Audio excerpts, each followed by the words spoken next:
देखो 7.2 का question number 1 discuss करते हैं। 7.2 के क्वेश्चन नंबर 1 में आपको क्या दे रखा है? आपके पास एक ABC ट्राइंगल दे रखी है जो कि आइसोसेलेस है। आइसोसेलेस का मतलब AB और AC साइड बराबर। आपको पता है ना, आइसोसेलेस ट्राइंगल में क्या होता है, दो साइड्स इक्वल होती है। तो AB और AC क्या हो गए, इसमें इक्वल दे रखी है क्वेश्चन के अंदर ही।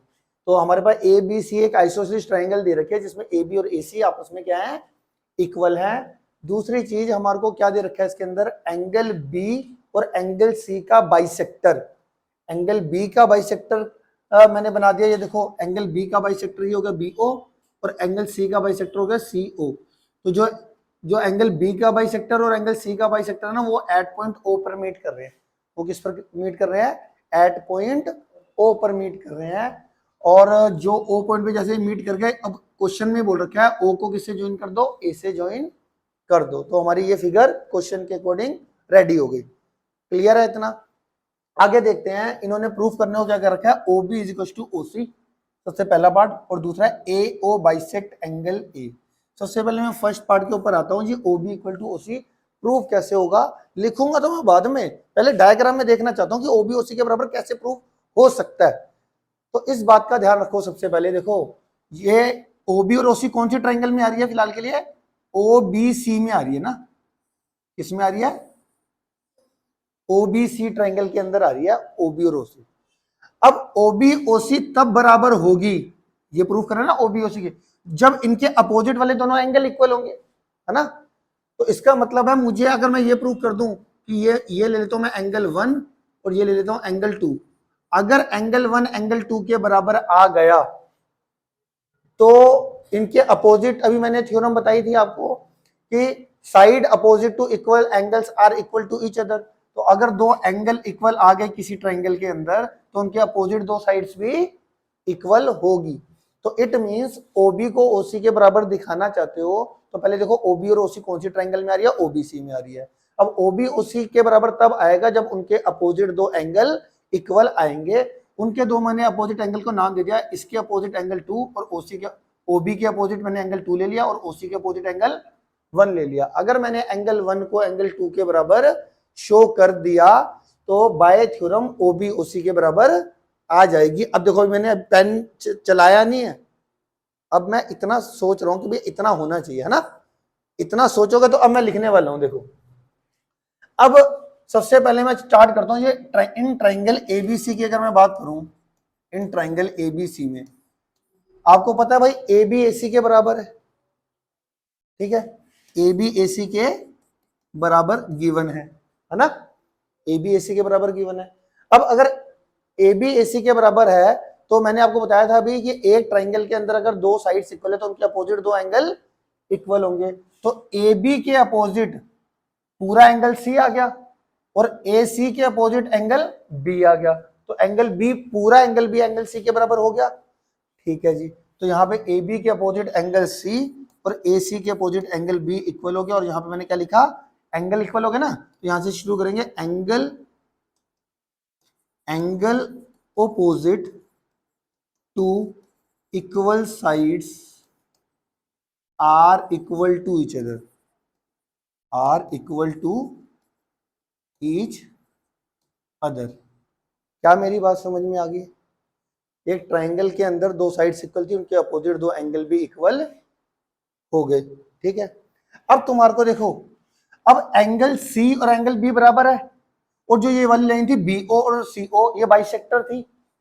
अगर मैं इनका हाफ कर दूं, दोनों तरफ हाफ से मल्टीप्लाई कर दूं, तो ध्यान से देखो पूरा एंगल पूरे एंगल के बराबर है और ये बाइसेक्टर था, इसका मतलब ये दोनों एंगल क्या होंगे, इक्वल। पूरे एंगल का हाफ कर दूं तो एंगल 1 के बराबर आ जाएगा। तो एंगल B का हाफ जो होगा वो एंगल 1 बन जाएगा और एंगल C का जो हाफ है वो एंगल 2 बन जाएगा। समझ में आई मेरी बात भाई? क्योंकि ये वाली जो BO लाइन थी बाइसेक्टर थी ना, तो पूरे एंगल का हाफ एंगल 1 के बराबर आप लिख सकते हो ना, कि नहीं लिख सकते? लिख सकते हैं। क्लियर है? आ गया समझ में? तो यहां पे angle 2 is equal to angle 1 आ गया। क्लियर होगी बात? अब अगर मैं बात करूं इसके बाद, अब एंगल 2 एंगल 1 के बराबर आ गया तो इन ट्राइंगल OBC में अगर एंगल 2 एंगल 1 के बराबर है तो इनकी अपोजिट साइड्स भी इक्वल होगी, जो मुझे फर्स्ट पार्ट में प्रूव करना था। तो मैं क्या करने वाला हूं, आगे मैं लिखने वाला हूं इन ट्राइंगल OBC के अंदर हमारा क्या है, एंगल 1 एंगल 2 के बराबर आ गया, तो इनकी अपोजिट एंगल 1 के अपोजिट कौन सी साइड है, एंगल 1 के अपोजिट OC, तो OC is equal to OB आ गया, ये मुझे प्रूफ करना था। क्या मेरी बात समझ में आ चुकी है आपको? 100%। ठीक है, इसमें जैसे मैं सोच रहा हूं ना, जिस तरीके से मैं सोचता हूं वो चीज तुम्हारे अंदर पाने की कोशिश कर रहा हूं। मैं कैसे सोचता हूं, कैसे लिखता हूं। ये ट्राइंगल लाइंस एंगल्स वाले जो चैप्टर्स है ना, इसमें क्या है, पेन डाउन करके पहले सोचना आना चाहिए। जो बच्चा रट्टे मारता है उसका नहीं होगा लाइंस एंगल और ट्राइंगल का क्वेश्चन इतनी आसानी से। ठीक है जी। अच्छा जी, इसके बाद इसने क्या सेकंड पार्ट भी बोला था, सेकंड पार्ट बोला था इसने AO bisect angle A। AO कहां पर है, AO ये रहा, AO लाइन इस एंगल A को बाइसेक्ट कर रखी है। मान लेता हूं मैं इसको देता हूं 3, इसको दे देता हूं 4। प्रूव करना है कि जो AO वाली लाइन है इसने एंगल A को बाइसेक्ट करा है, तो इट मींस एंगल 3 को किसके बराबर दिखाना है मेरे को, एंगल 4 के बराबर दिखाना है, तभी हम मानेंगे कि भाई AO ने एंगल A को बाइसेक्ट कर रखा है। अब देखो, अगर तुमने दो डिफरेंट ट्राइंगल के एंगल को इक्वल दिखलाना है तो उनको कॉन्ग्रुएंट दिखा दो, तो बाय CP/CT से वो दोनों एंगल इक्वल हो जाएंगे, है ना। तो देखो, एंगल 3 के कोरस्पॉन्डिंग मैंने साइड ले ली AOB, एंगल 3 के कोरस्पॉन्डिंग कौन सी ट्राइंगल ले ली, AOB, और एंगल 4 के कोरस्पॉन्डिंग कौन सी ट्राइंगल ले ली, AOC। अगर मैंने ये वाली ट्राइंगल और ये वाली ट्राइंगल कॉन्ग्रुएंट कर दी तो बाय CP/CT से हमारा एंगल 3 एंगल 4 के बराबर आ जाएगा। क्लियर है, इतना समझ में आ गई बात। तो अब मेरा अगला टारगेट, अगर मुझे सेकंड पार्ट मतलब AO बाइसेक्ट एंगल A दिखाना है तो मुझे ये दोनों ट्राइंगल को कॉन्ग्रुएंट दिखाना है। अभी ये पेन डाउन है, अभी सेकंड पार्ट में लिखा नहीं है कुछ, पता तो चल गया ना क्या करना है। अब आराम से लिखूंगा मैं डायग्राम को देख के, ठीक है। तो हम आगे चलते हैं। तो यहाँ पे देखो, अच्छा चलो देख भी लेते हैं भाई कैसे हो रहा है, फिर वहां पे लिख लेंगे अगले पेज पे।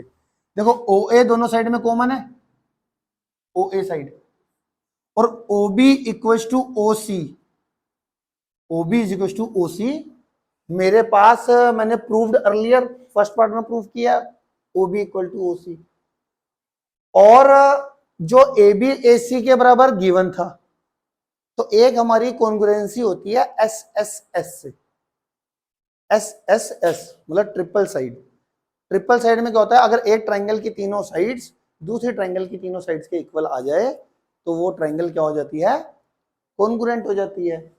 ठीक है, तो मैं इसमें क्या करने वाला हूं, सेकेंड पार्ट में हमारे पास ये हमारा ये हो गया। तो इसके बाद हमारे पास क्या आएगा कि भाई इन ट्राइंगल कौन सी ली मैंने, AOB और AOC, AOB and triangle AOC में OC is equal to OB proved earlier, ठीक है जी। और दूसरी चीज क्या है angle OA common, OA common हो गया, और AB is equal to AC ये गिवन था, ये क्या था हमारे पास, given. Therefore triangle AOB is congruent to triangle AOC by SSS rule या क्राइटेरिया। और अगर ये दोनों कॉन्ग्रुएंट हो गई तो एंगल 3 एंगल, अगर ये वाली ट्राइंगल इसके कॉन्ग्रुएंट होगी तो एंगल 3 किसके बराबर होगा, एंगल 4 के। तो angle 3 is equal to angle 4 हो गया। Therefore AO bisect angle A, AO bisect angle A। क्या मेरी बात समझ में आ गई है, क्लियर है? ठीक है, तो ये था हमारा पहला क्वेश्चन। एक बार सारा दोबारा से रिवाइज करो और मुझे बताओ कि कोई दिक्कत तो नहीं है इसमें, ठीक है।